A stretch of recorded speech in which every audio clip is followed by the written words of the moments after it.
Facebook के उत्ते एक ड्राइंग बना के जी पोस्ट की है। पुलिस वालों कहा गया भी ये ड्राइंग जी है उन्होंने डिलीट कर दे। उस की है कि पूरा एकदम सोका हैगा और उत्थे एक किसान लम्मा पिया उहदी हिक दे विच जिहड़ा तिरंगा झंडा जिहड़ा वो गड्ढिया होया। किसान जथेबंदियां ने इहनूं ज़्यादा शेयर किया। इस पेंटिंग नूं तुसीं जिहड़ा इत्थों डिलीट कर दिओ। अच्छा। और एक उन्हां कोलों नोट लिखवाया जांदा स्पैशली फेसबुक ते ਜਿਹੜੇ ਬਾਕੀ ਦੇ ਇਦਾਂ ਦੀਆਂ ਫੋਟੋਆਂ ਪਾਉਣ ਵਾਲੇ ਨੇ ਉਹ ਥੋੜੇ ਸਾਵਧਾਨ ਰਹਿਣ। ਬਾਬਰੀ ਮਸਜਿਦ ਢਾਉਣ ਦੇ ਮਾਮਲੇ ਦੇ ਵਿੱਚ ਸਾਰੇ ਦੋਸ਼ੀਆਂ ਨੂੰ ਬਰੀ ਕਰ ਦਿੱਤਾ ਗਿਆ। ਕਹਿੰਦੇ ਵੀ ਸਬੂਤਾਂ ਦੀ ਘਾਟ ਹੈ, ਐਵੀਡੈਂਸ ਇਨਫ ਨਹੀਂ ਹੈਗੇ ਸਾਡੇ ਕੋਲ। ਕੀ ਸਮਝਦੇ ਹੋ? ਇਸ ਦੇ ਵਿੱਚ ਆਪਾਂ ਦੇਖੀਏ ਕਿ CBI ਦੀ ਅਦਾਲਤ ਦੇ ਜਿਹੜੇ ਜੱਜ ਹੈਗੇ ਆ ਮਿਸਟਰ ਯਾਦਵ, ਉਹਨਾਂ ਦਾ ਇਹ ਕਹਿਣਾ ਸੀ ਕਿ ਇੱਕ ਤਾਂ ਇਹ ਉਹਨਾਂ ਦਾ ਆਖਰੀ ਫੈਸਲਾ ਹੈਗਾ, ਇਸ ਤੋਂ ਬਾਅਦ ਉਹਨਾਂ ਨੇ ਰਿਟਾਇਰ ਹੋ ਜਾਣਾ। ਠੀਕ ਹੈ, ਰਿਟਾਇਰਮੈਂਟ ਉਹਨਾਂ ਨੂੰ ਮਿਲ ਜਾਣੀ ਹੈਗੀ ਆ। ਹੁਣ ਤੁਸੀਂ ਆਪ ਹੀ ਸੋਚ ਲਓ ਕਿ ਕੀ ਪਲੈਨਿੰਗ ਇਸ ਦੇ ਵਿੱਚ ਹੋ ਸਕਦੀ ਆ। ਇਸ ਦੇ ਵਿੱਚ ਸਾਰੇ ਦੋਸ਼ੀ ਖਾਸ ਕਰਕੇ ਲਾਲ ਕ੍ਰਿਸ਼ਨ ਅਡਵਾਨੀ, ਮੁਰਲੀ ਮਨੋਹਰ ਜੋਸ਼ੀ, ਉਮਾ ਭਾਰਤੀ ਸਣੇ ਜਿੰਨੇ ਵੀ ਇਸ ਦੇ ਵਿੱਚ ਅਕਿਊਜ਼ਡ ਸੀਗੇ ਉਹਨਾਂ ਨੂੰ ਬਰੀ ਕਰ ਦਿੱਤਾ ਗਿਆ। ਹੁਣ ਤੁਸੀਂ ਆਪ ਹੀ ਦੇਖੋ ਕਿ 1992 ਦੀਆਂ ਜਿਹੜੀਆਂ ਰੈਲੀਆਂ ਹੋਈਆਂ ਕਿਤੇ ਨਾ ਕਿਤੇ ਜਿਹੜਾ ਹੈਗਾ ਉਸ ਟਾਈਮ ਤੇ ਪੂਰੇ ਦੇਸ਼ ਦੇ ਵਿੱਚ ਇੱਕ ਮੂਵਮੈਂਟ ਬਣਾਈ ਗਈ ਕਿ ਬਾਬਰੀ ਮਸਜਿਦ ਨੂੰ ਡਿੱਗਿਆ ਜਾਵੇ। ਬਿਲਕੁਲ ਇਹ ਚੀਜ਼ ਤੋਂ ਅਸੀਂ ਇਨਕਾਰ ਹੀ ਨਹੀਂ ਹੋ ਸਕਦੇ। ਅਸੀਂ ਨਹੀਂ ਕਹਿੰਦੇ, ਪੁਰਾਣੀਆਂ ਅਖਬਾਰਾਂ ਦੀਆਂ ਕਟਿੰਗਸ ਕਹਿੰਦੀਆਂ ਨੇ ਜਿੱਥੇ BJP ਵਾਲਿਆਂ ਨੇ ਆਪ ਮੰਨਿਆ ਹੋਇਆ ਹੈ ਕਿ ਇਹ ਸਾਰਾ ਕੁਝ ਅਸੀਂ ਕੀਤਾ ਹੈਗਾ। ਪਰ ਹੁਣ ਤੁਸੀਂ ਦੇਖੋ ਕਿ ਜਦੋਂ ਉਹਨਾਂ ਦੀ ਸਰਕਾਰ ਹੈ, ਜਦੋਂ ਪਾਵਰ ਉਹਨਾਂ ਦੇ ਕੋਲ ਹੈ ਤੇ ਉਹਨਾਂ ਨੇ ਕਿਸ ਤਰੀਕੇ ਦੇ ਨਾਲ ਸਾਰਾ ਕੁਝ ਆਪਣੇ ਹੱਕ ਦੇ ਵਿੱਚ ਭੁਗਤਾ ਲਿਆ।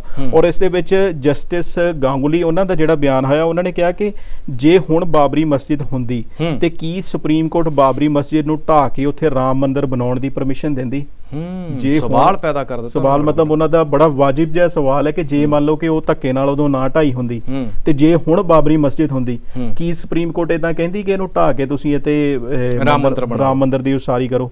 ਔਰ ਦੂਸਰਾ ਜਿਹੜਾ ਰਥ ਯਾਤਰਾ ਵਾਲਾ ਹੈਗਾ ਨਾ, ਫੋਟੋਆਂ ਤਸਵੀਰਾਂ ਸਾਨੂੰ ਸਾਫ਼ ਮਿਲ ਜਾਂਦੀਆਂ ਨੇ ਤੇ ਉੱਥੇ ਤੁਸੀਂ ਦੇਖੋ ਕਿ ਆਪਣੇ ਵੱਲ ਨੂੰ ਜਿਹੜੀ ਜੁਡੀਸ਼ਰੀ ਕਿੱਦਾਂ ਮੋੜਨਾ ਹੈਗਾ ਇਹ ਸਰਕਾਰਾਂ ਨੂੰ ਪਤਾ ਹੈ। ਪਿੱਛੇ ਜਿਹੇ ਜੇ ਆਪਾਂ ਦੇਖੀਏ ਕਿ ਜਦੋਂ ਰਾਮ ਮੰਦਿਰ ਦਾ ਜਿਹੜਾ ਫੈਸਲਾ ਵੀ ਆਇਆ ਸੀ ਨਾ, ਉਸ ਦੇ ਵਿੱਚ ਵੀ ਉਹਨਾਂ ਨੇ ਇਦਾਂ ਦੇ ਹੀ ਕਿਹਾ ਸੀ ਕਿ ਇੱਥੇ ਭਾਵਨਾਵਾਂ ਜੁੜੀਆਂ ਹੋਈਆਂ। ਬਿਲਕੁਲ, ਜਿੱਥੇ ਭਾਵਨਾਵਾਂ ਜੁੜੀਆਂ ਉੱਥੇ ਸਬੂਤਾਂ ਦੀ ਲੋੜ ਨਹੀਂ ਹੁੰਦੀ। ਬਿਲਕੁਲ ਕਿਹਾ ਸੀ। ਹੁਣ ਇਹ ਦੇਖੋ ਕਿ ਕਿਸ ਤਰੀਕੇ ਨਾਲ ਹੁਣ ਦੁਬਾਰਾ ਇੱਕ ਨਵੀਂ ਮੁਹਿੰਮ ਚੱਲ ਰਹੀ ਹੈ ਕਿ ਮਥੁਰਾ ਦੇ ਵਿੱਚ ਇਦਾਂ ਦੀ ਕੋਈ ਮਸਜਿਦ ਹੈਗੀ ਹੈ, ਉਸ ਨੂੰ ਲੈ ਕੇ ਜਿਹੜਾ ਸੋਸ਼ਲ ਮੀਡੀਆ ਤੇ ਹੌਲੀ ਹੌਲੀ ਪੋਸਟਾਂ ਪਾਈਆਂ ਜਾ ਰਹੀਆਂ ਨੇ। ਔਰ ਕਿਤੇ ਨਾ ਕਿਤੇ ਇਹ ਚਿੰਤਾਜਨਕ ਹੈ, ਦੇਸ਼ ਦੇ ਲਈ ਚਿੰਤਾਜਨਕ ਹੈ ਔਰ ਖਾਸ ਕਰਕੇ ਮੁਸਲਿਮ ਕਮਿਊਨਿਟੀ ਲਈ ਵੀ ਇਹ ਕਿਤੇ ਨਾ ਕਿਤੇ ਚਿੰਤਾ ਦਾ ਵਿਸ਼ਾ ਜਿਹੜਾ ਹੈ, ਖਤਰੇ ਦੀ ਘੰਟੀ ਵੀ ਆਪਾਂ ਇਹਨੂੰ ਕਹਿ ਸਕਦੇ ਹਾਂ। ਕਿਉਂਕਿ ਭਾਵਨਾਵਾਂ ਦੀ ਹੁਣ ਗੱਲ ਕਰਦੇ ਹਾਂ, ਇੱਥੇ ਵੀ ਇੱਕ ਜਗਜੀਤ ਸਿੰਘ ਜੀ ਬਹੁਤ ਵੱਡੀ ਗੱਲ ਸਾਹਮਣੇ ਆ ਜਾਂਦੀ ਹੈ ਵੀ ਕੁਝ ਮਹੀਨਾ ਕੁ ਪਹਿਲਾਂ ਆਪਾਂ ਜਿਹੜਾ ਫੈਸਲਾ ਦਿੰਨੇ ਆ ਵੀ ਰਾਮ ਮੰਦਿਰ ਬਣਨਾ ਚਾਹੀਦਾ। ਸੋ ਆਪਾਂ ਕਹਿ ਦਈਏ ਪਹਿਲਾਂ ਹੀ ਉੱਥੇ ਜਦੋਂ ਫੈਸਲਾ ਹੋ ਜਾਂਦਾ ਤਾਂ ਫਿਰ ਲੱਗਦਾ ਹੀ ਨਹੀਂ ਸੀ ਵੀ ਇਸ ਕੇਸ ਦੇ ਵਿੱਚ ਵੀ ਉਹ ਕਿਤੇ ਨਾ ਕਿਤੇ ਬਿਲਕੁਲ ਔਰ ਉਮੀਦ ਦੇ ਨਾਲ ਹੀ ਜੋ ਉਮੀਦ ਸੀ ਉਸੇ ਹਿਸਾਬ ਨਾਲ ਹੀ ਜਿਹੜੇ ਫੈਸਲੇ ਹੋਏ ਹੈਗੇ ਨੇ। ਬਿਲਕੁਲ ਬਿਲਕੁਲ। ਸੋ ਇਹ ਸਾਰਾ ਕੁਝ ਇਸ ਵੇਲੇ ਬਹੁਤ ਸਮਾਂ ਇਹ ਕਹਿੰਦਾ ਵੀ ਸੋਚਣਾ ਚਾਹੀਦਾ ਹੈ, ਖਾਸ ਤੌਰ ਦੇ ਉੱਤੇ ਘੱਟ ਗਿਣਤੀਆਂ ਨੂੰ ਵੀ ਸਤਰਕ ਹੋਣ ਦੀ ਇਹਦੇ ਵਿੱਚ ਲੋੜ ਹੈਗੀ ਆ। ਸੋ ਅਗਲੀ ਖਬਰ ਜਿਹੜੀ ਆ ਪੰਜਾਬ ਵਾਲੇ ਪਾਸੇ ਨੂੰ ਆਪਾਂ ਲੈ ਕੇ ਚੱਲਾਂਗੇ, ਕਿਉਂਕਿ ਪੰਜਾਬ ਦੇ ਵਿੱਚ ਵੀ ਐਸੀਆਂ ਬਹੁਤ ਸਾਰੀਆਂ ਜਿਹੜੀਆਂ ਘਟਨਾਵਾਂ ਹੁੰਦੀਆਂ ਨੇ, ਹੋ ਰਹੀਆਂ ਨੇ ਤਾਂ ਹੋਣਗੀਆਂ ਵੀ ਜਦੋਂ ਤੱਕ ਕੋਈ ਸਿਰਾ ਬੰਨਾ ਨਹੀਂ ਲੱਗ ਜਾਂਦਾ। ਉਮਰਾ ਨੰਗਲ, ਪਰਮਰਾਜ ਉਮਰਾ ਨੰਗਲ ਦੀ ਆਪਾਂ ਗੱਲ ਕਰਦੇ ਹਾਂ, ਸੈਣੀ ਦੀ ਗੱਲ ਕਰਦੇ ਹਾਂ, ਸੁਮੇਧ ਸੈਣੀ ਹਾਲੇ ਤਾਜੀ ਬਲੈਂਕਟ ਜ਼ਮਾਨਤ ਮਿਲੀ ਹੈ। ਹੁਣ SIT ਨੇ ਕਹਿ ਦਿੱਤਾ ਵੀ ਇਹ ਦੋ ਜਿਹੜੇ ਮੁੱਖ ਦੋਸ਼ੀ ਨੇ ਬਹਿਬਲ ਕਲਾਂ ਗੋਲੀकांड ਦੇ। ਕੀ ਸਮਝਦੇ ਹੋ? ਇਸ ਦੇ ਵਿੱਚ ਜਿਹੜੇ ਹੈਗੇ ਸੀ ਨਾ ਮੁੱਖ ਮੁਲਜ਼ਮ ਸੀਗੇ ਇੰਸਪੈਕਟਰ ਪ੍ਰਦੀਪ ਸਿੰਘ, ਉਹਨਾਂ ਵੱਲੋਂ ਜਿਹੜੇ ਖੁਲਾਸੇ ਕੀਤੇ ਗਏ ਨੇ ਔਰ ਉਹ ਵਾਅਦਾ ਮਾਫ ਗਵਾਹ ਬਣ ਗਏ ਸੀ। ਪਹਿਲਾਂ ਉਹ ਸੀਗੇ ਮੁਲਜ਼ਮ ਸੀਗੇ ਤੇ ਫਿਰ 15 ਸਪਟੈਂਬਰ ਨੂੰ ਜਿਹੜਾ ਹੈ ਉਹ ਵਾਅਦਾ ਮਾਫ ਜਿਹੜੇ ਗਵਾਹ ਬਣ ਗਏ ਨੇ ਔਰ ਉਹਨਾਂ ਵੱਲੋਂ 19 ਸਫ਼ਿਆਂ ਦਾ ਜਿਹੜਾ ਬਿਆਨ ਉਹਨਾਂ ਵੱਲੋਂ ਦਿੱਤਾ ਗਿਆ ਹੈ ਔਰ ਉਸ ਦੇ ਵਿੱਚ ਉਹਨਾਂ ਨੇ ਕਿਹਾ ਕਿ ਗੱਲਬਾਤ ਨਾਲ ਵੀ ਮਸਲਾ ਜਿਹੜਾ ਸੀ ਇਹ ਹੱਲ ਹੋ ਸਕਦਾ ਸੀ। ਉਹਨਾਂ ਨੇ ਦੱਸਿਆ ਕਿ DGP ਸੁਮੇਧ ਸੈਣੀ ਅਤੇ ਉਮਰਾ ਨੰਗਲ ਨੂੰ ਹਦਾਇਤਾਂ ਸਨ ਕਿ ਧਰਨਾ ਹਰ ਹਾਲਾਤ ਦੇ ਵਿੱਚ ਚੁਕਵਾਇਆ ਜਾਵੇ। ਔਰ ਉਮਰਾ ਨੰਗਲ ਨੇ ਇਸ ਤੋਂ ਬਾਅਦ ਉਹਨਾਂ ਨੇ ਜੋ ਕਿਹਾ, ਜੋ ਉਹਨਾਂ ਵੱਲੋਂ ਲਿਖਿਆ ਗਿਆ ਕਿ ਉਮਰਾ ਨੰਗਲ ਨੇ ਇਸ ਤੋਂ ਬਾਅਦ ਜਦੋਂ ਜਸਟਿਸ ਜੋਰਾ ਸਿੰਘ ਕਮਿਸ਼ਨ ਬਣ ਜਾਂਦਾ ਹੈ ਤੇ ਉਦੋਂ ਵੀ ਜਿਹੜਾ ਹੈਗਾ ਉਹਨਾਂ ਨੇ ਸਾਰੀ ਆਪਣੀ ਟੀਮ ਨੂੰ ਉੱਥੇ ਲੁਧਿਆਣੇ ਦੇ ਵਿੱਚ ਇਕੱਠਾ ਕੀਤਾ ਪੁਲਿਸ ਲਾਈਨ ਦੇ ਵਿੱਚ ਔਰ ਉਹਨਾਂ ਨੇ ਕਿਹਾ ਕਿ ਤੁਸੀਂ ਹੁਣ ਜਿਹੜੇ ਆਪਣੇ ਅਸਲਾ ਹੈਗਾ ਉਹ ਪੂਰਾ ਕਰ ਲਓ ਕਿਉਂਕਿ ਇਨਵੈਸਟੀਗੇਸ਼ਨ ਹੋਣ ਵਾਲੀ ਹੈ। ਇਹ ਜਿਹੜੇ ਗੰਭੀਰ ਆਰੋਪ ਉਹਨਾਂ ਵੱਲੋਂ ਲਾਏ ਗਏ ਨੇ ਔਰ ਸੁਖਪਾਲ ਸਿੰਘ ਖਹਿਰਾ ਹੋਣਾ ਵੱਲੋਂ ਵੀ ਜਿਹੜੀ ਪਿਛਲੇ ਦਿਨੀ ਪ੍ਰੈਸ ਕਾਨਫਰੰਸ ਕੀਤੀ ਗਈ ਔਰ ਉਹਨਾਂ ਨੇ ਵੀ ਇਹੀ ਗੱਲ ਕਹੀ ਕਿ ਉਹਨਾਂ ਨੇ ਕਿਹਾ ਕਿ ਜਸਟਿਸ ਰਣਜੀਤ ਸਿੰਘ ਕਮਿਸ਼ਨ ਦੀ ਜਿਹੜੀ ਰਿਪੋਰਟ ਹੈ ਉਸ ਦੇ ਵਿੱਚ ਐਫੀਡੇਵਿਟ ਜਿਹੜਾ ਸੀ ਸੁਮੇਧ ਸੈਣੀ ਵੱਲੋਂ ਦਿੱਤਾ ਗਿਆ ਔਰ ਉਹਨਾਂ ਨੇ ਦੱਸਿਆ ਕਿ ਉਸ ਟਾਈਮ ਤੇ ਸੁਮੇਧ ਸੈਣੀ ਨੇ ਇਹ ਗੱਲ ਕਹੀ ਕਿ ਉਹਨਾਂ ਨੂੰ ਫੋਨ ਆਇਆ ਸੀ ਪ੍ਰਕਾਸ਼ ਸਿੰਘ ਬਾਦਲ ਦਾ। ਉਹਨਾਂ ਨੇ ਵਿਚਲਾ ਕੰਟੈਂਟ ਨਹੀਂ ਦੱਸਿਆ ਕਿਉਂਕਿ ਉਹ ਸਿਕਿਉਰਿਟੀ ਦੇ ਕਰਕੇ ਜਾਂ ਜੋ ਵੀ ਰੀਜ਼ਨ ਸੀਗਾ, ਪਰ ਉਹਨਾਂ ਨੇ ਇਹ ਦੱਸਿਆ ਹੈਗਾ ਕਿ ਇਸ ਤਰੀਕੇ ਤਰੀਕੇ ਦੇ ਨਾਲ ਉਹਨਾਂ ਨੂੰ ਫੋਨ ਆਇਆ ਹੈਗਾ। ਔਰ ਕਿਤੇ ਨਾ ਕਿਤੇ ਜੋ ਸੁਖਪਾਲ ਸਿੰਘ ਖਹਿਰਾ ਹੋਣਾ ਦਾ ਕਹਿਣਾ ਹੈ ਕਿ ਇਹ ਜਿਹੜੇ ਸਰਕਾਰ ਜਿਹੜੀ ਇਸ ਦੇ ਲਈ ਜ਼ਿੰਮੇਵਾਰ ਹੈਗੀ ਹੈ, ਚਾਹੇ ਉਹ ਗ੍ਰਹਿ ਮੰਤਰੀ ਉਸ ਟਾਈਮ ਤੇ ਆਪਾਂ ਕਹੀਏ ਕਿ ਸੁਖਬੀਰ ਸਿੰਘ ਬਾਦਲ ਹੋਣ ਜਾਂ ਪ੍ਰਕਾਸ਼ ਸਿੰਘ ਬਾਦਲ ਹੋਣ, ਉਹਨਾਂ ਦੀ ਇਜਾਜ਼ਤ ਤੋਂ ਬਿਨਾਂ ਜਿਹੜਾ ਕਿਸੇ ਵੀ ਡੀਜੀਪੀ ਦਾ ਇਹ ਨਹੀਂ ਬਣਦਾ ਜਾਂ ਉਹ ਆਪਣੀ ਮਰਜ਼ੀ ਦੇ ਨਾਲ ਜਿਹੜੀਆਂ ਗੋਲੀਆਂ ਨਹੀਂ ਚਲਾ ਸਕਦਾ। ਹੁਣ ਇੱਥੇ ਜਦੋਂ ਆਪਾਂ ਹੋਰ ਜ਼ਿਆਦਾ ਡੀਪ ਦੇ ਵਿੱਚ ਜਾਂਦੇ ਆ ਨਾ, ਕਿਤੇ ਨਾ ਕਿਤੇ ਇਹੀ ਕਾਰਨ ਤਾਂ ਨਹੀਂ ਕਿ ਦੁਬਾਰਾ ਜਿਹੜਾ ਸੁਮੇਧ ਸੈਣੀ ਨੂੰ ਬਚਾਇਆ ਜਾ ਰਿਹਾ ਜਾਂ ਉਹਦੀ ਜਿਹੜੀ ਪ੍ਰੋਟੈਕਸ਼ਨ ਦਿੱਤੀ ਜਾ ਰਹੀ ਹੈ, ਇਹ ਆਪਣੇ ਆਪ ਦੇ ਵਿੱਚ ਸੋਚ ਦਾ ਵਿਸ਼ਾ ਜਿਹੜਾ ਇੱਕ ਜ਼ਰੂਰ ਹੈਗਾ। ਬਿਲਕੁਲ ਬਿਲਕੁਲ। ਨਾਲੇ ਜਿਵੇਂ ਤੁਸੀਂ ਕਹਿੰਦੇ ਹੋ ਸਬੂਤਾਂ ਨੂੰ ਮਿਟਾਉਣ ਵਾਲੀ ਗੱਲ ਹੋ ਗਈ ਜਾਂ ਫਿਰ ਸਾਫ਼ ਕਰਨ ਵਾਲੀ ਗੱਲ ਹੋ ਗਈ, ਕੋਈ ਵੀ ਗੇਮ ਹੁੰਦੀ ਆ ਵੀ ਉਹਦਾ ਜਿੰਨਾ ਪੁਰਾਣਾ ਖਿਡਾਰੀ ਹੋਵੇ ਉਹਨੂੰ ਜ਼ਿਆਦਾ ਤਜਰਬਾ ਹੁੰਦਾ। ਚਾਹੇ ਕ੍ਰਿਕਟ ਦੀ ਗੱਲ ਕਰ ਲਈਏ, ਚਾਹੇ ਕਬੱਡੀ ਦੀ ਗੱਲ ਕਰ ਲਈਏ, ਵੀ ਜਿੰਨੇ ਤੁਸੀਂ ਪੁਰਾਣੇ ਖਿਡਾਰੀ ਹੋ ਤੁਹਾਨੂੰ ਜ਼ਿਆਦਾ ਤਜਰਬਾ ਕਿਵੇਂ ਦਾ ਲਾਉਣਾ, ਕਿਵੇਂ ਅਗਲੇ ਨੂੰ ਜਿਹੜਾ ਚਿੱਤ ਕਰਨਾ।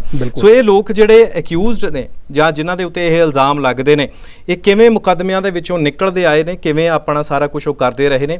ਸੁਮੇਧ ਸਿੰਘ ਸੈਣੀ ਹਜੇ ਤਾਜ਼ੇ ਉਹਨਾਂ ਨੇ ਨਵਾਂ ਇੱਕ ਆਪਣਾ ਐਕਸਪੀਰੀਅੰਸ ਇੱਕ ਹੋਰ ਹਾਸਲ ਕੀਤਾ।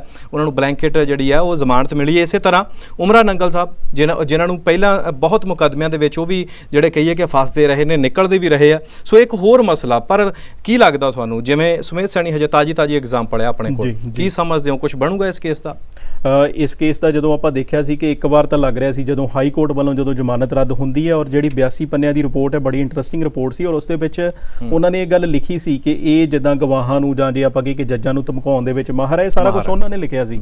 ਇਸ ਨੂੰ ਅਸੀਂ ਆਪਣੇ ਵੱਲੋਂ ਨਹੀਂ ਕਹਿ ਰਹੇ, ਪਰ ਹੁਣ ਦੇਖਿਆ ਇਹ ਜਾ ਰਿਹਾ ਕਿ ਗੱਲ ਉੱਥੇ ਹੀ ਆ ਜਾਂਦੀ ਸੀ ਕਿ ਕੀ ਸੁਪਰੀਮ ਕੋਰਟ ਇਸ ਤੇ ਕੁਝ ਕਰੇਗੀ, ਔਰ ਸੁਪਰੀਮ ਕੋਰਟ ਵੱਲੋਂ ਜੋ ਕੀਤਾ ਗਿਆ ਉਹ ਸਾਡੇ ਸਾਹਮਣੇ ਹੈ। ਇੱਕ ਕੇਸ ਜਿਹੜਾ ਆਉਂਦਾ ਹੈ, ਹੁਣ ਆਪਾਂ ਦੇਖੀਏ ਕਿ ਇਹ 1992 ਦਾ ਕੇਸ ਹੈ, ਔਰ ਸੁਪਰੀਮ ਕੋਰਟ ਦੇ ਵਿੱਚ ਜਿਹੜੀ ਜਜਮੈਂਟ ਜਿਹੜੀ ਉਹਨਾਂ ਦੀ ਆਈ ਹੈ, ਉਸ ਦੇ ਵਿੱਚ ਉਹਨਾਂ ਨੇ ਲਿਖਿਆ ਕਿ ਤੁਹਾਨੂੰ ਕਾਹਲੀ ਕੀ ਪਈ ਹੈ ਸੁਮੇਧ ਸਿੰਘ ਸੈਣੀ ਨੂੰ ਫੜਨ ਦੀ। ਔਰ ਉਸ ਤੋਂ ਪਹਿਲਾਂ ਜਿਹੜਾ 86 ਦਾ ਕੇਸ ਹੈ ਜੋ ਵਿਰਸਾ ਸਿੰਘ ਵਲਟੋਆ ਦੇ ਉੱਤੇ ਹੈ, ਉਸ ਦੇ ਵਿੱਚ ਸੁਪਰੀਮ ਕੋਰਟ ਇਹ ਗੱਲ ਕਹਿ ਰਹੀ ਹੈ ਕਿ ਭਾਈ ਇੰਨੀ ਦੇਰ ਕਿਉਂ ਹੋ ਗਈ। ਹੁਣ ਆਪਣੇ ਆਪ ਦੇ ਵਿੱਚ ਕੰਟਰਾਡਿਕਟ ਹੈ, ਤੁਸੀਂ ਤਾਂ ਬਸ ਉਹਨਾਂ ਦੇ ਬਿਆਨਾਂ ਨੂੰ ਮਿਕਸ ਐਂਡ ਮੈਚ ਕਰਕੇ ਹੀ ਦੇਖਣਾ ਹੈ। ਇੱਕ ਬੰਨੇ ਤੇ ਇੰਨੀ ਦੇਰ ਕਿਉਂ ਹੋ ਗਈ, ਦੂਜੇ ਬੰਨੇ ਇੰਨੀ ਕਾਹਲੀ ਕਿਉਂ ਹੈ, ਤੇ ਹੁਣ ਤੁਸੀਂ ਆਪ ਹੀ ਦੇਖੋ ਕਿ ਕੀ ਇਨਸਾਫ ਮਿਲੇਗਾ ਜਾਂ ਨਹੀਂ, ਇਹ ਤੁਹਾਡੇ ਉੱਤੇ ਆ। ਬਾਕੀ ਜਿਹੜਾ ਹੈਗਾ ਵਕੀਲਾਂ ਵੱਲੋਂ ਜਿਹੜਾ ਹੈ ਜਿਹੜਾ ਇਸ ਦੇ ਉੱਤੇ ਪੂਰਾ ਆਪਣਾ ਜਿਹੜਾ ਜ਼ੋਰ ਲੱਗਾ ਹੋਇਆ ਹੈ ਜੀ। ਔਰ ਜਦੋਂ ਅਸੀਂ ਐਕਸਪਰਟਸ ਦੇ ਨਾਲ ਗੱਲ ਕਰਦੇ ਹਾਂ ਤੇ ਸਾਨੂੰ ਪਤਾ ਇਹ ਵੀ ਲੱਗਦਾ ਹੈਗਾ ਕਿ ਇਸ ਕੇਸ ਨੂੰ ਜੇ ਤੁਸੀਂ ਸਰਸੇ ਵਾਲੇ ਸੌਦੇ ਸਾਧ ਦੇ ਕੇਸ ਨਾਲ ਦੇਖੋ ਨਾ ਮੈਚ ਕਰਕੇ, ਕਿ ਹੁਣ ਉਹ ਵੀ ਆਪਣੇ ਆਪ ਦੇ ਵਿੱਚ ਇੱਕ ਪਾਵਰਫੁਲ ਸੀ, ਔਰ ਉਹ ਵੀ ਇੰਨਾ ਸਟਰੋਂਗ ਸੀ, ਉਹ ਤੇ ਪੇਸ਼ੀਆਂ ਭੁਗਤਣ ਵੀ ਨਹੀਂ ਸੀ ਜਾਂਦਾ, ਔਰ ਸਪੈਸ਼ਲ ਉਹਦੀ ਵੀਡੀਓ ਕਾਨਫਰੰਸਿੰਗ ਨਾਲ ਪੇਸ਼ੀ ਹੁੰਦੀ ਸੀ, ਪਰ ਉਹ ਅੰਦਰ ਹੋ ਗਿਆ ਜੇ ਆਪਾਂ ਕਹ ਲਈਏ। ਤੇ ਜੇ ਇਸ ਤਰੀਕੇ ਦੇ ਨਾਲ ਇੰਨਾ ਜ਼ਿਆਦਾ ਮਤਲਬ ਡਾਮਾਡੋਲ ਹੋਣ ਦੀ ਲੋੜ ਨਹੀਂ ਹੈ, ਕਿਉਂਕਿ ਕੇਸ ਹੋਣਾ ਜਿਹੜਾ ਬਰਗਾੜੀ ਵਾਲਾ ਕੇਸ ਹੋਇਆ ਜੋ ਵਾਅਦਾ ਮਾਫ ਗਵਾ ਦੀ ਗੱਲ ਆਈ, ਹੋ ਸਕਦਾ ਇਹਦੇ ਤੋਂ ਵੀ ਪ੍ਰੈਸ਼ਰ ਪਾਇਆ ਜਾਵੇ, ਜਾਂ ਅਗਰ ਇਸ ਕੇਸ ਦੇ ਵਿੱਚ ਵੀ ਉਹ ਨਾਮਜ਼ਦ ਹੋ ਜਾਂਦੇ ਨੇ ਤੇ ਜ਼ਰੂਰ ਕਿਤੇ ਨਾ ਕਿਤੇ ਹੁਣ, ਔਰ ਜੋ ਪਿੱਛੇ ਜੋ ਗੱਲਾਂ ਆਈਆਂ ਨਾ ਕਿ ਉਹਨਾਂ ਨੇ ਗਏ ਤੇ ਜ਼ਰੂਰ ਨੇ, ਉਹਨਾਂ ਨੇ ਅਟੈਂਡ ਵੀ ਕੀਤੀ ਹੈ ਜਿਹੜੀ ਇਨਵੈਸਟੀਗੇਸ਼ਨ ਹੈਗੀ, ਪਰ ਉਹਨਾਂ ਨੇ ਕੋਈ ਗੱਲਾਂ ਬਾਤਾਂ ਦੱਸੀਆਂ ਨਹੀਂ ਹੈਗੀਆਂ। ਜਿੰਨੇ ਉਹਨਾਂ ਨੂੰ ਸਵਾਲ ਪੁੱਛੇ ਗਏ, ਉਹਨਾਂ ਨੇ ਹਰੇਕ ਦਾ ਇਦਾਂ ਦਾ ਹੀ ਕਿਹਾ ਕਿ ਜੀ ਉਦੋਂ ਬਹੁਤ ਦੇਰ ਹੋ ਗਈ ਹੈ ਜਾਂ ਮੈਨੂੰ ਇਹਦੇ ਬਾਰੇ ਨਹੀਂ ਪਤਾ। ਇਸ ਤਰੀਕੇ ਦੇ ਜਿਹੜੇ ਜਵਾਬ, ਮਤਲਬ ਉਹਨਾਂ ਨੇ ਕੋਆਪਰੇਸ਼ਨ ਨਹੀਂ ਕੀਤਾ, ਤੇ ਉਸ ਤਹਿਤ ਤੇ ਜਿਹੜਾ ਪੁਲਿਸ ਇਹ ਕਹਿ ਸਕਦੀ ਹੈ ਕਿ ਸਾਨੂੰ ਇਹਨਾਂ ਨੂੰ ਅਰੈਸਟ ਕਰਨ ਦੀ ਲੋੜ ਹੈ। ਬਾਕੀ ਜਿਹੜਾ ਹੈਗਾ ਹੁਣ ਉੱਪਰਲਿਆਂ ਦਾ ਹੱਥ ਕਿੰਨਾ ਉਹਨਾਂ ਦੇ ਉੱਪਰ ਹੈ, ਉਹ ਚੀਜ਼ ਤੇ ਸਾਰੀ ਗੱਲ ਜਿਹੜੀ ਰੁਕੀ ਹੋਈ ਹੈ, ਕੀ ਉਹਨੂੰ ਉਹ ਬਚਾਉਣਗੇ ਜਾਂ ਨਹੀਂ, ਇਹ ਉਹਨਾਂ ਤੇ ਡਿਪੈਂਡ ਕਰਦਾ। ਬਿਲਕੁਲ 28 ਸਾਲ ਪੁਰਾਣੇ ਕੇਸ ਦੇ ਵਿੱਚ ਜ਼ਮਾਨਤ ਮਿਲ ਜਾਂਦੀ ਹੈ। 92 ਦੇ ਕੇਸ ਦੇ ਵਿੱਚ ਇਹ ਗੱਲ ਕਹਿ ਦਿੱਤੀ ਜਾਂਦੀ ਹੈ ਕਿ ਸਬੂਤਾਂ ਦੀ ਘਾਟ ਹੈ। ਫਿਰ ਨਵੰਬਰ 84 ਦੇ ਸਬੂਤ ਸਾਨੂੰ ਕਿੱਥੋਂ ਮਿਲ ਜਾਣਗੇ, ਉਹ ਸਬੂਤ ਕਿੱਥੋਂ ਸਾਡੇ ਸਾਹਮਣੇ ਆ ਜਾਣਗੇ, ਸਵਾਲ ਬੜਾ ਵੱਡਾ ਹੈ।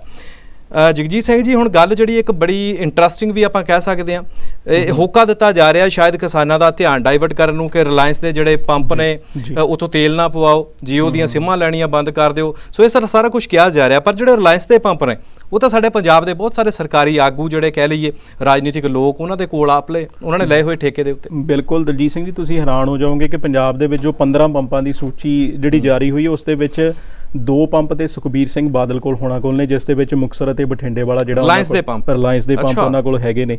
ਔਰ ਉਸ ਤੋਂ ਬਾਅਦ ਇੱਕ ਐਕਸ ਮੰਤਰੀ ਰਹਿ ਚੁੱਕੇ ਨੇ ਰਮਨ ਭੱਲਾ, ਇੱਕ ਉਹਨਾਂ ਦੇ ਕੋਲ ਹੈ। ਇੱਕ ਸਾਬਕਾ ਸੰਸਦੀ ਸਕੱਤਰ ਜਿਹੜੇ ਨੇ ਮਨਤਾਰ ਸਿੰਘ ਬਰਾੜ, ਇੱਕ ਉਹਨਾਂ ਦੇ ਕੋਲ ਹੈ। ਇੱਕ ਫਤਿਹਗੜ੍ਹ ਸਾਹਿਬ ਦੇ ਪੰਥਕ ਆਗੂ ਦੇ ਕੋਲ ਹੈ। ਗੜ੍ਹ ਸ਼ੰਕਰ ਦੇ ਵਿੱਚ ਇੱਕ ਜਿਹੜਾ ਹੈਗਾ ਅਕਾਲੀ ਦਲ ਵਾਲੇ ਬੰਦੇ ਦੇ ਕੋਲ ਹੈ ਤੇ ਇੱਕ ਕਾਂਗਰਸ ਵਾਲੇ ਦੇ ਕੋਲ ਹੈ। ਔਰ ਉਸ ਤੋਂ ਬਾਅਦ ਮਾਨਸਾ ਦੇ ਵਿੱਚ ਇੱਕ ਜਿਹੜਾ ਪੰਪ ਹੈਗਾ ਇੱਕ ਕਾਂਗਰਸੀ ਆਗੂ ਦੇ ਕੋਲ ਹੈ। ਤੇ ਹੁਣ ਤੁਸੀਂ ਆਪ ਹੀ ਸੋਚੋ ਕਿ ਰਿਲਾਇੰਸ ਵਾਲੇ ਪੰਪ ਜਿਹੜੇ ਨੇ ਇਹ ਕਿੰਨੇ ਕੁ ਆਪਾਂ ਕਹੀਏ ਕਿ ਸਾਡੇ ਸਰਕਾਰੀ ਆਗੂਆਂ ਕੋਲ ਹੀ ਹਨ ਤੇ ਔਰ ਜਿਹੜੀ ਖਬਰਾਂ ਇਹ ਆ ਰਹੀਆਂ ਕਿ ਉਹਨਾਂ ਦੀ ਸੇਲ ਦੇ ਵਿੱਚ ਕਾਫੀ ਜ਼ਿਆਦਾ ਫਰਕ ਪਿਆ, ਤਕਰੀਬਨ ਉਹ ਕਹਿੰਦੇ ਕਿ 50 ਤੋਂ 60-70% ਤੱਕ ਅਲੱਗ-ਅਲੱਗ ਪੰਪਾਂ ਦੇ ਹਿਸਾਬ ਨਾਲ ਸੇਲ ਉਹਨਾਂ ਦੀ ਡਾਊਨ ਹੋਈ ਹੈ।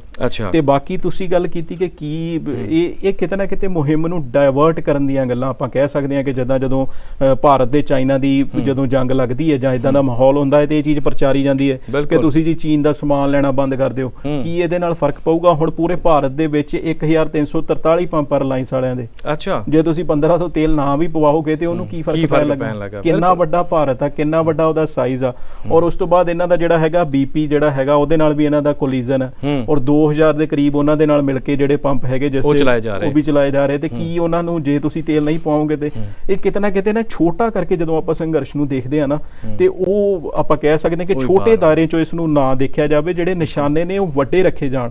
ਜੇ ਅਸੀਂ ਇਦਾਂ ਛੋਟੇ ਨਿਸ਼ਾਨੇ ਲੈ ਕੇ ਚੱਲਾਂਗੇ ਤੇ ਕਿਤੇ ਸਿਰੇ ਨਹੀਂ ਪਹੁੰਚ ਸਕਦੇ ਅਸੀਂ। ਹੁਣ ਜੇ ਸਾਡਾ ਅਸੀਂ ਆਪਣੇ ਸਿਮ ਹੀ ਸਾੜੀ ਗਏ, ਨੁਕਸਾਨ ਅਸੀਂ ਆਪਣਾ ਕਰ ਰਹੇ ਹਾਂ। ਕਈਆਂ ਨੇ ਆਪਣੇ ਘਰ ਦੇ ਵਿੱਚ ਲੱਗੀਆਂ ਹੋਈਆਂ LED ਸਾੜ ਦਿੱਤੀਆਂ ਵੀ ਚਾਈਨਾ ਦੀ ਬਣੀ ਹੋਈ ਹੈ, ਵੀ ਭਲਿਆ ਲੋਕਾਂ ਪੈਸੇ ਤਾਂ ਤੂੰ ਹੀ ਖਰਚੇ ਸੀ, ਹੁਣ ਤਾਂ ਖਰੀਦ ਲਈ ਹੈ, ਅਗਲੀ ਚੀਜ਼ ਨਾ ਖਰੀਦੋ, ਉਹ ਗੱਲ ਹੋਰ ਹੋ ਜਾਂਦੀ ਹੈ। ਪਰ ਜੇ ਹੁਣ ਆਪਾਂ ਇਹ ਗੱਲ ਕਰਦੇ ਹਾਂ ਵੀ ਰਿਲਾਇੰਸ ਦੇ ਪੈਟਰੋਲ ਨਾ ਪਵਾਉਣ ਨਾਲ ਜਾਂ ਜੀਓ ਦੀ ਸਿਮ, ਇਹ ਕਿਤੇ ਉਹਨਾਂ ਦੇ ਇਕਲੌਤੇ ਬਿਜ਼ਨਸ ਤਾਂ ਨਹੀਂ ਇਹ। ਸੋ ਦੁਨੀਆ ਦੇ ਉਹਦੀ ਕੱਲੀ ਦੁਕਾਨ ਤਾਂ ਹੈ ਨਹੀਂ ਜਿਹੜੇ ਤੁਸੀਂ ਬੰਦ ਬਿਲਕੁਲ ਬਿਲਕੁਲ ਦੁਨੀਆ ਦੇ 10 ਅਮੀਰਾਂ ਦੇ ਵਿੱਚ ਉਹਨਾਂ ਦਾ ਨਾਮ ਆ ਰਿਹਾ। ਸੋ ਬੜੇ ਵੱਡੇ ਬਿਜ਼ਨਸ ਉਹਨਾਂ ਦੇ ਹੋਰ ਹੋਣਗੇ। ਸੋ ਕੋਈ ਫਰਕ ਨਹੀਂ ਪੈਣ ਲੱਗਾ, ਧਿਆਨ ਡਾਇਵਰਟ ਕਰਨ ਦੀ ਕੋਸ਼ਿਸ਼ ਜਿਹੜੀ ਆ ਕੀਤੀ ਜਾ ਰਹੀ ਹੈ। ਸੋ ਇੱਕ ਹੋਰ ਖਬਰ ਜਿਹੜੀ ਹੈ ਉਹ ਸਾਡੇ ਕੋਲ ਪਹੁੰਚੀ ਹੈ। ਅਸਾਮ ਦਾ ਇੱਕ ਕਲਾਕਾਰ ਹੈ ਜੀ, ਉਹਨੇ ਫੇਸਬੁੱਕ ਦੇ ਉੱਤੇ ਇੱਕ ਡਰਾਇੰਗ ਬਣਾ ਕੇ ਜਿਹੜੀ ਆ ਪੋਸਟ ਕੀਤੀ ਹੈ। ਪੁਲਿਸ ਵੱਲੋਂ ਕਿਹਾ ਗਿਆ ਵੀ ਇਹ ਡਰਾਇੰਗ ਜਿਹੜੀ ਹੈ ਉਹਨੂੰ ਡਿਲੀਟ ਕਰ ਦੇ। ਆਖਿਰ ਕੀ ਹੈ ਕੀ ਇਸ ਡਰਾਇੰਗ ਦੇ ਵਿੱਚ?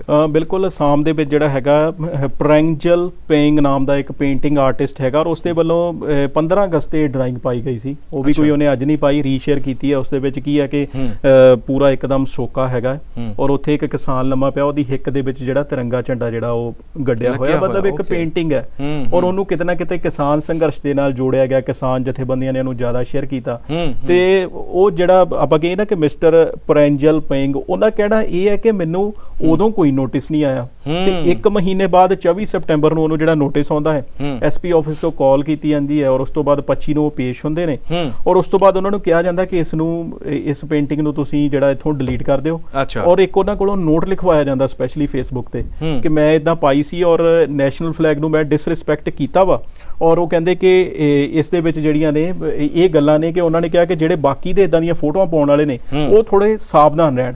ਹੁਣ ਮਤਲਬ ਇੱਕ ਤਾਂ ਉਹਦੇ ਕੋਲ ਫੋਟੋ ਡਿਲੀਟ ਕਰਵਾਈ ਗਈ ਔਰ ਦੂਜਾ ਇਹ ਗੱਲ ਕਹੀ ਗਈ ਕਿ ਬਾਕੀਆਂ ਨੂੰ ਵੀ ਵਾਰਨਿੰਗ ਦਿੱਤੀ ਗਈ। ਔਰ ਉਹ ਫੋਟੋ ਉਹਨੇ 15 ਅਗਸਤ ਨੂੰ ਡੈਡੀਕੇਟ ਕਰਕੇ ਪਾਈ ਸੀ। ਉਹਨੇ ਆਪਣਾ ਪੂਰਾ ਡਿਫੈਂਡ ਕੀਤਾ ਕਿ ਅਸੀਂ ਉਸ ਹਰੇਕ ਬੰਦਾ ਆਪਣੇ ਆਪ ਨੂੰ ਕਹਿੰਦਾ ਕਿ ਮੈਂ ਬਹਾਦਰ ਕੌਮ ਤੋਂ ਆ, ਵੀ ਸਾਡੇ ਕਿਸਾਨ ਨੇ ਜਿਹੜਾ ਫਲੈਗ ਥੱਲੇ ਨਹੀਂ ਡਿੱਗਣ ਦਿੱਤਾ, ਪਰ ਉਹਨਾਂ ਨੇ ਉਹਦੀਆਂ ਇਹ ਗੱਲਾਂ ਨਹੀਂ ਸੁਣੀਆਂ। ਉਹਨਾਂ ਨੇ ਇਹਨੂੰ ਕਿਸਾਨ ਸੰਘਰਸ਼ ਨਾਲ ਜੋੜ ਕੇ ਦੇਖਿਆ। ਹੁਣ ਤੁਸੀਂ ਆਪ ਹੀ ਦੇਖੋ ਕਿ ਉਹ ਕਿੰਨੇ ਜ਼ਿਆਦਾ ਪ੍ਰਿਪੇਅਰ ਨੇ, ਕਿੰਨੇ ਜ਼ਿਆਦਾ ਸਟਰੋਂਗ ਨੇ। ਇੱਕ ਫੇਸਬੁੱਕ ਪੋਸਟ ਨੂੰ ਲੈ ਕੇ ਉਹ ਇੰਨੇ ਜ਼ਿਆਦਾ ਸਿੰਸੀਅਰ ਨੇ। ਜਿਵੇਂ ਆਪਾਂ ਦੇਖਿਆ ਸੀ ਕਿ ਪੰਜਾਬ ਦੇ ਵਿੱਚ ਜਦੋਂ UAPA ਲੱਗਣ ਲੱਗਾ ਸੀ ਕਾਨੂੰਨ ਤੇ ਕਿਸ ਤਰੀਕੇ ਦੇ ਨਾਲ ਉਹ ਮੁੰਡਾ ਕਹਿੰਦਾ ਕਿ ਮੈਂ ਉਹਦੀ BBC ਦੇ ਇੰਟਰਵਿਊ ਚੱਲੀ, ਉਹ ਕਹਿੰਦਾ ਮੈਂ ਸਿਰਫ ਲਾਈਕ ਦਾ ਇੱਕ ਬਟਨ ਹੀ ਦਬਾਇਆ ਸੀ ਸਿਰਫ ਔਰ ਉਸ ਨੂੰ ਜਿਹੜਾ ਹੈ ਪੁਲਿਸ ਚੱਕ ਕੇ ਲੈ ਜਾਂਦੀ ਹੈ। ਉੱਤੇ ਅਨਲਾਫੁਲ ਐਕਟੀਵਿਟੀ ਦਾ ਜਿਹੜਾ ਚਾਰਜ ਪਾ ਦਿੱਤਾ ਜਾਂਦਾ। ਬਿਲਕੁਲ ਜੀ, ਕਿਤੇ ਨਾ ਕਿਤੇ ਫਰੀडम ਆਫ ਸਪੀਚ, ਫਰੀडम ਜਿਹੜੀ ਹੈ ਉਹ ਕਿਤੇ ਨਾ ਕਿਤੇ ਤੁਹਾਨੂੰ ਬੋਲਣ ਦੀ, ਦੇਖਣ ਦੀ, ਸੋਚਣ ਦੀ ਵੀ ਇੱਥੋਂ ਤੱਕ ਹੈ ਉਹ ਘੱਟ ਕੀਤੀ ਜਾ ਰਹੀ ਹੈ। ਸੋ ਸੋਚਣਾ ਚਾਹੀਦਾ, ਜੇਕਰ ਏਕਤਾ ਬਣਾ ਕੇ ਰੱਖਣੀ ਹੈ, ਇੱਕ ਗੁਲਦਸਤੇ ਦੇ ਵਿੱਚ ਭਾਂਤ ਦੇ ਫੁੱਲ ਖਿੜਦੇ ਰਹਿਣ ਜਾਂ ਖਿੜੇ ਰਹਿਣ, ਉਹਦੇ ਲਈ ਸਾਨੂੰ ਵੀ ਕੰਮ ਕਰਨਾ ਪੈਣਾ। ਸਰਕਾਰਾਂ ਨੂੰ ਦਿਲ ਖੋਲ੍ਹ ਕੇ ਕੰਮ ਕਰਨ ਦੀ ਉਹਦੇ ਵਿੱਚ ਲੋੜ ਹੈ। ਜਗਜੀਤ ਸਿੰਘ ਜੀ, ਮੈਂ ਬਹੁਤ ਧੰਨਵਾਦ ਕਰਦਾ ਤੁਹਾਡਾ, ਆਪਣਾ ਕੀਮਤੀ ਸਮਾਂ ਸਾਨੂੰ ਦਿੱਤਾ। ਬਹੁਤ ਜਿਹੜੇ ਐਨਾਲਾਈਜ਼ ਜਿਹੜਾ ਬਣਾ ਕੇ ਹਰ ਇੱਕ ਮੁੱਦੇ ਦੇ ਉੱਤੇ ਤੁਸੀਂ ਸਾਨੂੰ ਦੱਸਿਆ। ਸੋ ਦਰਸ਼ਕੋ, ਅਗਲੇ ਹਫ਼ਤੇ ਨੂੰ ਫੇਰ ਮਿਲਾਂਗੇ ਇਸ ਪ੍ਰੋਗਰਾਮ ਦੇ ਵਿੱਚ, ਮੀਡੀਆ ਵਾਚ ਦੇ ਵਿੱਚ, ਤੇ ਫਿਰ ਦੇਖਦੇ ਰਹੋ ਅਕਾਲ ਚੈਨਲ। ਇਸੇ ਤਰ੍ਹਾਂ ਸਾਡੇ ਨਾਲ ਜੁੜੇ ਰਹੋ। ਮਿਲਦੇ ਹਾਂ ਅਗਲੇ ਹਫ਼ਤੇ। ਸਤਿ ਸ਼੍ਰੀ ਅਕਾਲ। ਵਾਹਿਗੁਰੂ ਜੀ ਕਾ ਖਾਲਸਾ, ਵਾਹਿਗੁਰੂ ਜੀ ਕੀ ਫਤਿਹ।